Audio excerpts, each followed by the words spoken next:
Was formed in Little Rock, Arkansas, right at the same time Clinton was coming up through the ranks. ACORN is about registering people to vote, encouraging people to get on welfare, encouraging people to cause trouble with their landlord and go on rent strikes in an effort to smash the system. ACORN has always been subversive in nature. ACORN follows the teachings of Saul Alinsky, the father of modern community organizing, and everything that he did was aimed at moving America even farther down the road towards radical socialism. The same people who supported the Weather Underground also supported ACORN, and these groups did a lot of the same things to push for more redistribution of income in our society. It's a largely African-American organization, but its leadership has always been dominated by white people, and very rarely do black people have any positions of real authority in the organization. And welcome back to the special edition of Hannity. That was yet another clip from the upcoming movie District of Corruption. Joining me now, our Sirius XM Patriot host, David Webb, and former ACORN employee, Anita Moncrief, is with us. Good to see you guys. How are you? Good, great to be here. Appreciate you being. You took a lot of heat when you came out about ACORN and said some things. Yes. What's the status of that?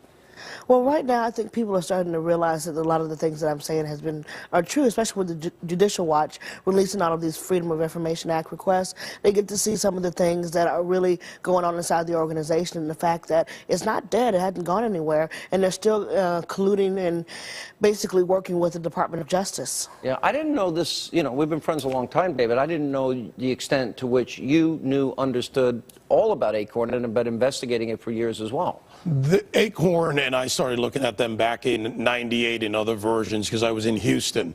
There's a tie between Houston and New Orleans culturally. So in working in the 5th Ward in Houston, you saw what came out of the ACORN-like approaches, and this is one of the biggest failures. That's, of course, Sheila Jackson Lee's district.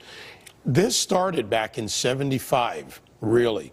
Henry Royce Act, that gave the key line for the CRA, the Community Reinvestment Act. It was introduced, it was passed. The legacy of Carter and the extreme far left agenda, which was to push this equal outcome, has led to this. For those that don't, the Community Reinvestment Act basically allowed people that couldn't afford homes, it put pressures on banks and lending institutions to lower their standards under the belief that every American had the right to a home, whether or not they'd ever be able to pay back the mortgage or not. Right, and this ties to the actions of not only this president, but those in his administration.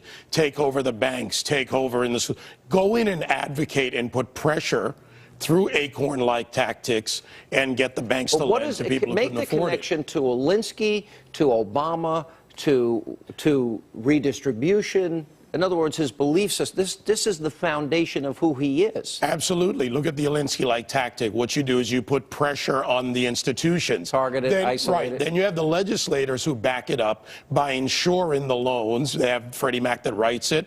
Fannie goes to says, we'll pay, don't worry, we'll back you up. Yeah. And you get taxpayer dollars being used. And this president, redistribution. The Warren courts didn't go far enough. His belief in reparations, and there's this black radicalism, which was applied only to acquire power, never to really help those people. Slums in Chicago that are still slums. What has he really achieved? Sean, I always go to this. What's been the return on investment Nothing.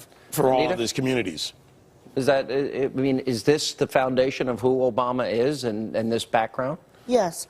Well, everything that ACORN did working with the CRA and giving away the bad loans, they used no-doc loans, they used under-the-table income, they used food stamps. They were setting the stage for... Food stamps to buy a home? Yes, as income. Food stamps to buy a home? Yes. If it counted as income, they would find a way to put it in. It's about lowering the bar. Join the program. If you lower the bar in anything, then anybody can get in, and that's where the massive fraud starts occurring. What about, remember the ACORN videos?